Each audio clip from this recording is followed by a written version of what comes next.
Hello and welcome to Snowrunner News. I'm UK Gamer 828, and if you haven't seen me before, then I keep you updated with the latest goings on in the Snowrunner community. So what's been going on? Well, yesterday we had the release of console mods, which was update 11, and we did have a few problems. I dropped a video last night where we had the problems with the code. Now that code is only specific for PlayStation, whereas if you're on Xbox you can just go into the mod browser and you don't need to verify an email or all of that. You can just download and get on with it. Now this caused quite a few issues, and it was just the amount of traffic going on the website. They seem to have sorted that out, and I managed to download the code earlier, didn't have any issues with it. It took about a minute or so, so it's good to see that it's all sorted now. The main thing is just make sure you've got a Mods.io account before you get mods. It makes it a lot easier. Then the next problem what arose for me was as soon as I downloaded the mod browser, it said not enough memory, and I was like, hey, I haven't even downloaded anything yet. And that was basically a bug, and I spent about 3 hours emailing Saber earlier, and it was doing my head in, to be honest. And in the end, it was easier just to fix that. Just reinstall your game.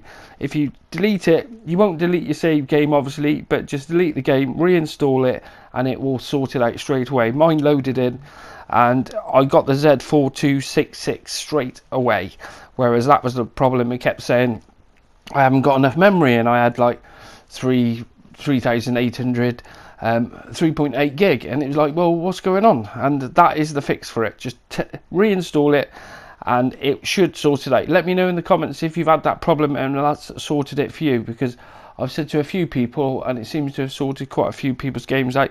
I was just chuffed it sorted mine out, because I was having a nightmare with it since yesterday where I couldn't download all the mods for some reason. It was a bit strange, but there you go. So next thing was the TH357 new controls. Now they've tweaked that, and it seems to be a lot better now, where you can hold down the L1 button on the PlayStation, and then it gives you the ability to move all the controls on the forklift, where you can sort of move forward or roll forward, but you can get on and off the button to do that anyway. So it is a lot better, whereas before it was just pressing too many buttons and going in and moving things around, and it was a pain in the ass. And it does seem a lot more stable now, which is always good to hear. So good job on that. Now there was quite a few bug fixes for the cabins on Yukon and various other bug fixes. I'll leave a link in the description for all the patch notes. We won't go through all of them now, because they're not all, well, they should all be sorted, but we've heard it all before, haven't we? So if you're coming across any problems still, if you still haven't been able to complete your map on the Yukon, drop it into the comments so we can have a look, and it lets everyone else know that if we're still having these issues. Now in the patch notes it doesn't say anything about co-op, whether there's been any fixes there. So if you're having issues with that, let me know. I'm going to get on co-op in the next few days hopefully, so I'll be able to let you know if we're having any problems. But let us know in the comments if you are having any problems in the Yukon or anywhere else basically on co-op, because there was a synchronization problem. It'd be nice if that was a little bit better, because trucks jumping around wasn't very nice really.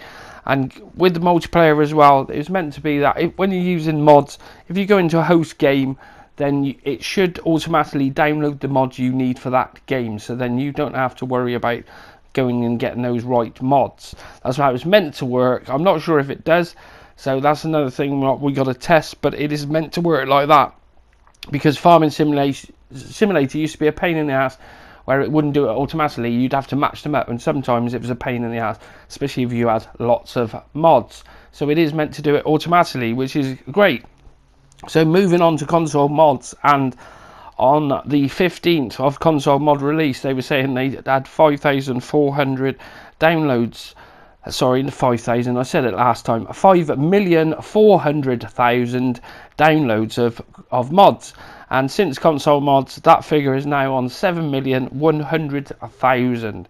So it's done, what, 1.7 million in just over a day and a half, 36 hours. So it's it just goes to show you how many console players there are to PC, because we're going to have a lot of more downloads yet. So what about moving on to the console mods browser? Let's go and have a look.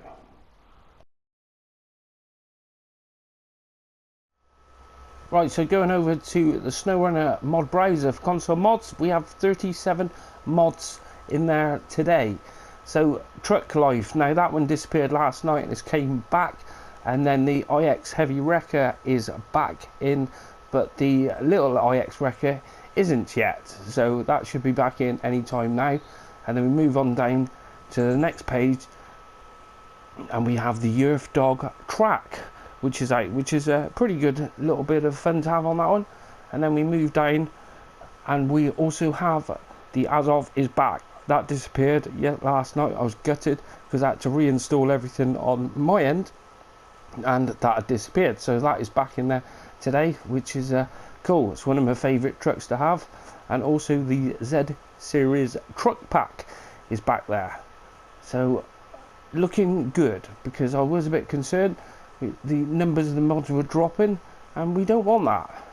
So what about popular? So popular overall at the moment is, now you look at the downloads for these numbers as well, so it is the custom crawler 72,000, and then we have the B8053, it's the BTR GAZ, isn't it, and it's 47,000. So the amount of downloads, and even there with the trailer pack, that's 45,000, and the Azov was 34,000 and it was off for a while, and the monstrosity was 45.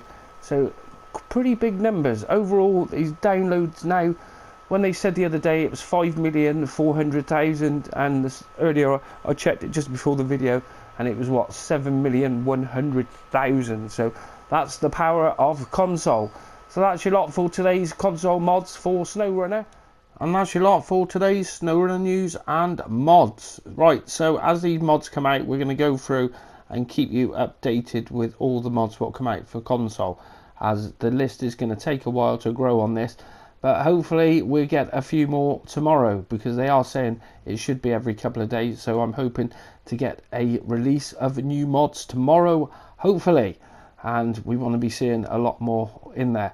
Now the MVTR, now that one's having to be modified, but that will be coming to console shortly. But a lot of these are having to be changed. It's a pain in the ass, but they're being quite tight on restrictions on what's coming and what's not coming. So there you go. Righto, that's it for today's Snowrunner news and Snowrunner mods. I hope you enjoyed this episode, and you know what to do if you did. Thanks for watching, and I'll see you next time.